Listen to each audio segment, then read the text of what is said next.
Hello YouTube family, नमस्ते, प्रणाम, जय माता दी, हर हर महादेव। कैसे हैं आप लोग? उम्मीद करते हैं कि आप लोग बहुत ही अच्छे होंगे, बहुत ही मस्त होंगे। स्वागत है आप सभी का मन्नी मिश्रा के लोकगीत पर। मैं आप सबके बीच एक बहुत ही सुंदर, बहुत ही प्यारा कचरी गीत लेकर के आई हूँ। तो प्लीज़ आप लोग से रिक्वेस्ट है कि आप लोग मेरे गीत को फुल वॉच कीजिएगा, क्योंकि बहुत ही छोटा सा रहता है मेरी गीत। तो आप लोग सुनिएगा और सुन करके कमेंट बॉक्स में ज़रूर बताइएगा कि ये गीत आप सभी को कैसा लगा। तो चलिए मैं देर न करते हुए आप सभी को सुनाती हूँ। प्रेम से बोलिए हर हर महादेव। सड़िया लैदा बलम कलकतिया, जे हमें हरी हरी पतिया ना। सड़िया लैदा बलम कलकतिया, जे हमें हरी हरी पतिया ना। सड़िया लैदा बलम कलकतिया, जे हमें हरी हरी पतिया ना।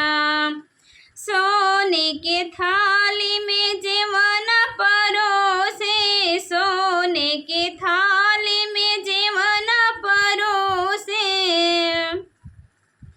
जेवना जेमिला बलम कलकतिया, जे हमें हरी हरी पतिया ना। जेवना जेमिला बलम कलकतिया, जे हमें हरी हरी पतिया ना। सड़िया लैदा बलम कलकतिया, जे हमें हरी हरी पतिया ना। सड़िया लैदा बलम कलकतिया, जे हमें हरी हरी पतिया ना। झझर गेड़ुलवा गंगा जल पानी, झझर गेड़ुलवा गंगा जल पानी। गेड़ुला घोटिला बलम कलकतिया, जे हमें हरी हरी पतिया ना।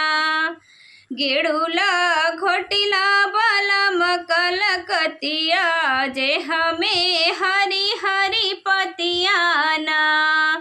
सड़िया लैदा बलम कलकतिया, जे हमें हरी हरी पतिया ना। सड़िया लैदा बलम कलकतिया, जे हमें हरी हरी पतिया ना। खैर सोपारी खिली पीरी बीरा जोराए, खैर सोपारी खिली पीरी बीरा जोराए। बीरवा कुचिला बलम कलकतिया, जे हमें हरी हरी पतिया ना। बीरवा कुचिला बलम कलकतिया, जे हमें हरी हरी पतिया ना। सड़िया लैदा बलम कलकतिया, जे हमें हरी हरी पतिया ना। सड़िया लैदा बलम कलकतिया, जे हमें हरी हरी पतिया ना। फूल झरी झरी से जिया लगाए, फूल झरी झरी से जिया लगाए।